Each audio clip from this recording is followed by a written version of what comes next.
xuseen sidaad og tahay bulshada caalamka gaar ahaan suxufiyiinta hay-adaha u dooda xuquuqa insaanka arrintaa aad ayaa weliba looga qabay maadaama oo hay-adihii xuquuqa insaanka ay dhowr mar ka hadleen waxaase mooday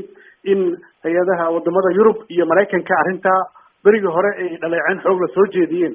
markii dambena arrinkaa laga gaabsaday iyadoo loo aaneynayo dowladda Sacuudiga oo culeys xoog weyn saartay wadamada Yurub iyo Mareykanka marka iminka waxay noqonaysaa arrin muhiim ah xuquuqa insaanka iyo weliba saxaafadda caalamka ay soo dhaweynayaan in arrintaa la baaro baaritaankana meesha ku dambeeyay la ogaado haddii kale waxay noqonaysaa dhibaatooyin hor leh oo soo food saar xuquuqa insaanka iyo weliba dilalka dadka magaca leh ama dadka bulshada u shaqeeya ay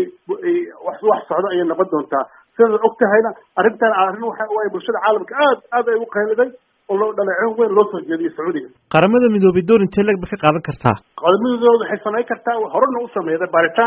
baaritaan dad ka madax banaan siyaasadda oo arrintaa baara labada dhinacba Turkiga iyo Sacuudiga iyo weliba dadka eheladoodii ahaa iyo dadka wax ka ogaayay weliba waxaa jira dhacdooyin badan oo soo baxay tuhum ah sawirro la helay muuqaalo la helay kuwaasoo dhan waxay dhaxtaal u noqon doontaa ama meel dhexe oo dhexdhexaad ah in arrinta la ogaado halkii ay ku biyo shubatay saameyn intee lag bay arrintan ku yeelan kartaa dhaxal sugaha Sacuudiga Amiir Mohammed bin Salman dhaxal sugaha waxay ku yeelan kartaa xoog xagga siyaasadda xagga weliba darajada awoodii oo ku leeyahay boqortooyada iyo weliba dunida carabta iyo khaliijkaba arrintan arrin waxay ahayd in laga hadlayo ahayd marka waxaa moodaa dowladda Sacuudiga culeys xoog weyn saartay Mareykanka iyo wadamada reer Yurub marka arrinta haddii dib u bilaabato waxay noqonaysaa saxaafadda caalamka arrintaa ayadana ka hadasho oo ka dooda waxaad ka dhawaajisay in Sacuudigu uu culeys saaray Mareykanka iyo dalalka Yurub qaarkood noocee weeyaan culeyskaasi waxaa bilowgii hore wadamada Yurub gaar ahaan Mareykanka Ingiriiska Jarmalka Switzerland Faransiiska inay arrintaa ay u keesiyeen arrin aan la qaadan karin kadib waxay noqotay dowladda Sacuudiga inay la kulmeen madaxdaas inay weliba ay ganacsi ay u fureen ee wadamadaas xagga ay noqdeen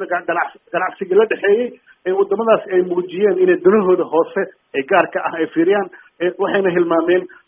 waxay dunida caalamka ku heshiiday xuquuqa insaanka iyo weliba inaan gardaro lagu dilin qof aan waxba galabsan marka taa ayaa sabab u ah marka dowladda Sacuudiga waxay galaangal weyn bay ku leedahay dunida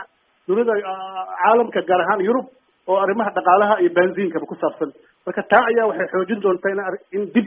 arrintaa ay ugu joogsadaan Sacuudiga in ay ogolaadaan arrintaa in la farq Sacuudigu ma ka hortagi karaa go'aanka qaramada midoobay taa ma sheegi karno ilaa hadda waa arrin cusub bal waxaan dhowraynaa waxa ka soo baxay iyo waxa sida noqoto aritaanka dadweynaha ku nool qaaradda Yurub iyo dalalka horumaray sidee u arkaan dilka Khashoggi waxaad moodaa wadamada ku kala qaybsan yihiin wadamada intooda badan xagga arrimaha dhaqaalahooda ayay Sacuudiga aysan uga hadli karin marka la yiraahdo xuquuqda insaanka iyo weliba xuquuqda dumarka xuquuqda xagga diimaha dadka dambiida gala marka wadamada reer Yurub arrinta kama mideysna walow Brussels ay dhaleecin xoog la soo jeediyay